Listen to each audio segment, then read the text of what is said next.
50 টাকা। কোথায়? দোতলায় রয়েছে।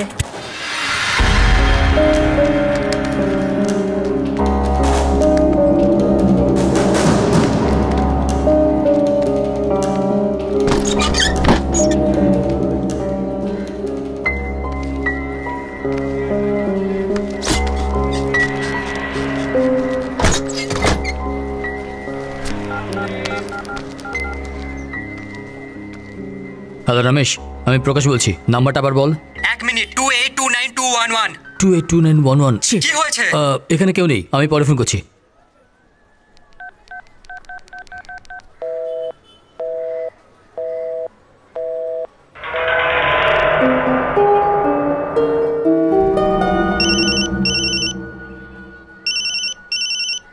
হ্যালো। হ্যালো প্রকাশ, আমি প্রকাশ বলছি। তোমার মতো রিপোর্টাররা যদি একটা ক্লু পায় তাহলে কেসের গভীরে ঢুকে যায়। সন্ধ্যার সঙ্গে দেখা করার জন্য ছটফট করছো। কি হলো, জায়গাটা খালি আছে তাই না? পারলে নগরমাতার মন্দিরের বস্তিতে চলে এসো। ওখানে মদন নামের একটা লোক থাকবে, ওকে জিজ্ঞেস করো।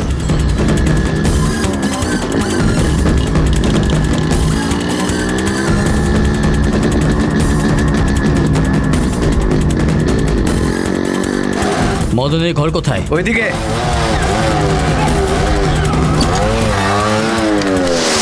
এখানে মদনের ঘর কোথায়? ওই সামনে একটা।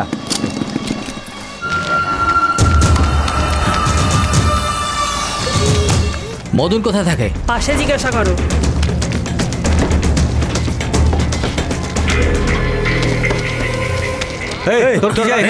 মদন কোথায়? কে মদন? মদন নামের কেউ নেই এখানে। যাও তুমি, যাও চলো, চল বাইরে চল।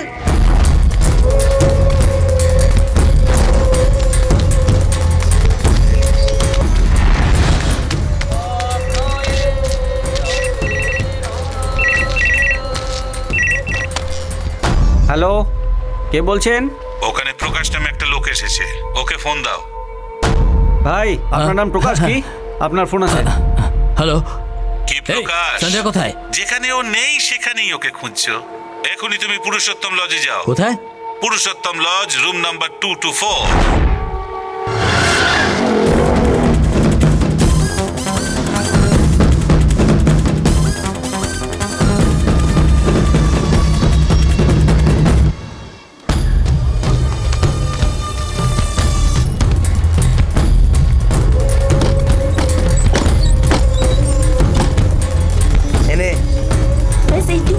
আমি কালকে আসবো, দিয়ে দেবো না ডার্লিং। কোনো ব্যাপার না।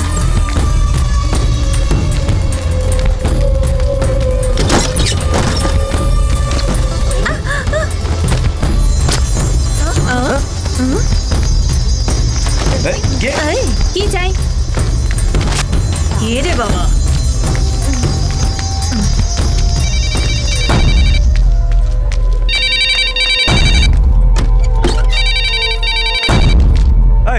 কোথায় আছিস? কে কথা বলছো? প্রকাশ বলে একটা লোক তোমার ঘরে এসেছে, ওকে ফোনটা দাও। কে প্রকাশ? হ্যালো। কি ভাই, ঘাবড়ে যাচ্ছ নাকি? সন্ধ্যা কোথায়? ওখানকার সব মেয়েদের মুখে তুমি সন্ধ্যার ছবি দেখেছো না? সন্ধ্যাকে সত্যিই চাইলে নাহার গার্ডেনে চলে এসো।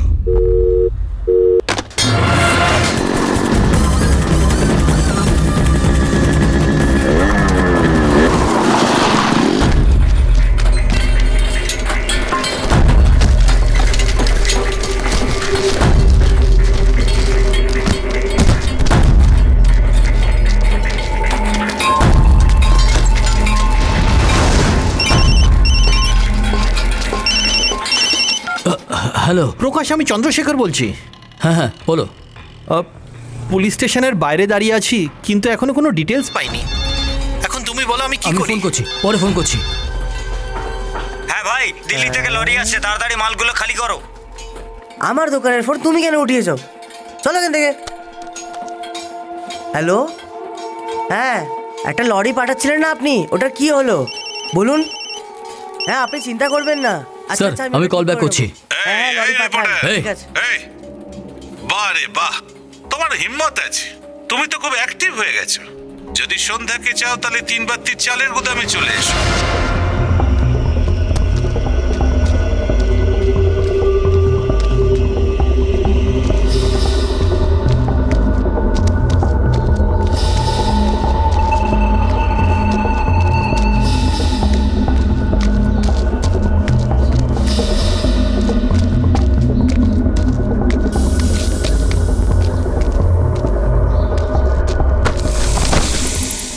হ্যালো,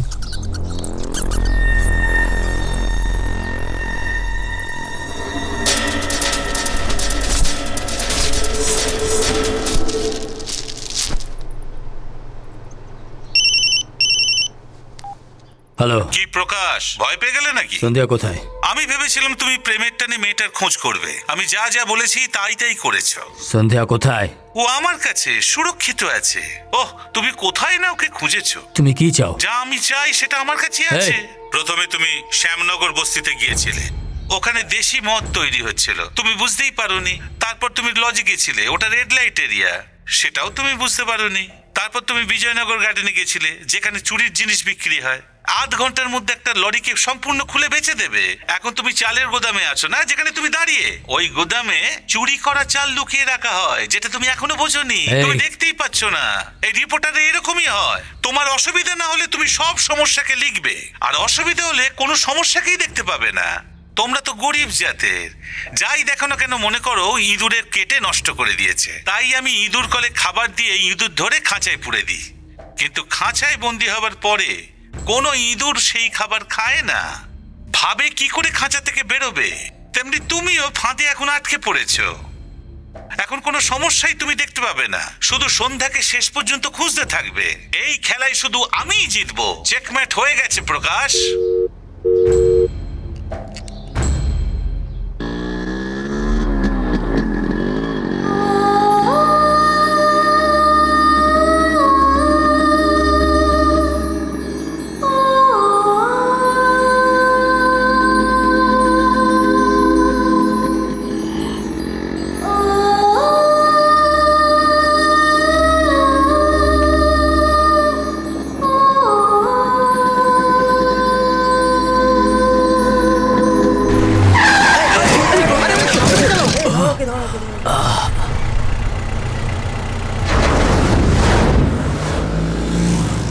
হ্যাঁ বাবা, মেয়েটার সন্ধান কি পেলে? তোমার কি দরকার এই কথাটাই বলবে না? আমি তোমাকে খুব ভালোবাসি, এটাই তুমি মেয়েটাকে বলেছো না? আমি আর ভালো মানুষ হতে পারবো না। মুখে মুখে এই কথাটাই বলেছিলে না তুমি? তোমার এই ধরনটাই আমার খুব পছন্দ। আর এমনিতেও আমি এই কথাটা তোমায় বলেছিলাম, আমি সবসময় মানুষের সাথে বন্ধুত্বই করি। আপনি ন্যায় ধর্মের কথা বলছেন। এখানে এসব কিছুর জন্য কেউ সম্মান দেয় না। এখানে সবাই মিথ্যেবাদী আর হারামির দল। এরা বলে কিছু আর করে কিছু। এই দেশের সমস্ত নদীতে জল প্রবাহিত হয় আমরা বলি, কিন্তু শুধু এক কলসি জলের জন্য আমরা কষ্ট পাই। শুধু মনে হয় এখানে জল বেশি আছে, কিন্তু আসলে নেই। দুনিয়ার বড় লোকদের যদি গণনা করা হয় 50-এর মধ্যে 10 জন ভারতীয়, কিন্তু এক বেলা খাবারের জন্য অনেকে কষ্ট পায়। 52 কোটি লোক দরিদ্র সীমার নিচে। এখানে অনেক টাকা আছে, শুধু দেখতে পাওয়া যায়, কিন্তু আসলে নেই। এই যে আমাদের দেশ স্বাধীন, যা কিছু বলা যায়, যা কিছু লেখা যায়, কিন্তু আসলে এটা সত্যি না। কিন্তু ক্রাইমের উপরে যদি ফিল্ম বানানো হয় তাহলে সেটা রিলিজ হয় না, আর যদি পেপারে লেখা হয় পেপারের এডিটরকে রাতারাতি কয়েদ করা হয়। এখানে স্বাধীনতা শুধু দেখা যায়, কিন্তু আসলে নেই। আমি কি ভুল করেছি? আমি যা চোখ দিয়ে দেখেছি আর শুনেছি ওইসব আমি লিখেছি, তার জন্য এত বড় শাস্তি আমি পেলাম। সেই জন্য আমি যে মেয়েটাকে ভালোবেসেছি, সে আমার সব সময় সাথেই ছিল, তাকে আমি হারিয়ে ফেলেছি। এখানে ভালো মানুষেরা থাকতে পারবে না। এরম ভাবেই আমি ছোটবেলা থেকে ভালো মন্দ কাজ করতে থাকি। আমি ভালোভাবে বাঁচতে শিখেছি, কারণ আমি তোমার মতো ভীতু ছিলাম না। এদেশের ভুলটা কি জানো তুমি? আমাদের মতো মানুষেরাই জিতবে, এটাই সুনিশ্চিত। তোমাদের মতো লোকেরা ভয় পেয়ে যায়, আর ওই লোকেরা হেরে যায়। তোমার ভালোবাসাটা সত্যি? তুমি তো একজন বিশ্বাসী মানুষও, ভালো মানুষও তো। তাহলে নিজে নিজেকে ভরসা করতে শেখো যে আমি অবশ্যই জিতবো।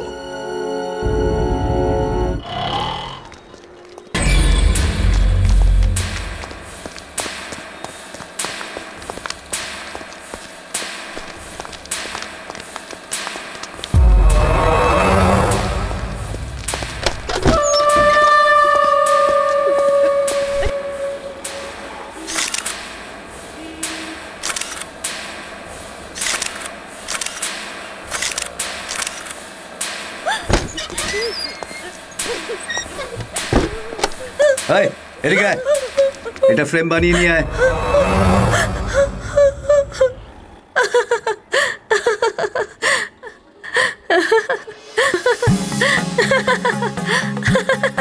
তুমি তো খুব ইন্টেলিজেন্ট মেয়ের মতো কথা বলো, তাহলে এই কার্টুন দেখে বাচ্চাদের মতো হাসছো কেন? হাসাটা কি অপরাধ? এই ধরনের কার্টুন ক্যারেক্টারকে, ইনফ্যাক্ট টম অ্যান্ড জেরিকে যে ডিজাইন করেছে ওয়ার্ল্ড ডিজনিরই তো বেশি বয়সের মানুষ হবে। ওহো, দেখো না, টি শার্টটাও খারাপ করে দিয়েছো তুমি। ভালো করে দেখো, আরো লেগে যাবে।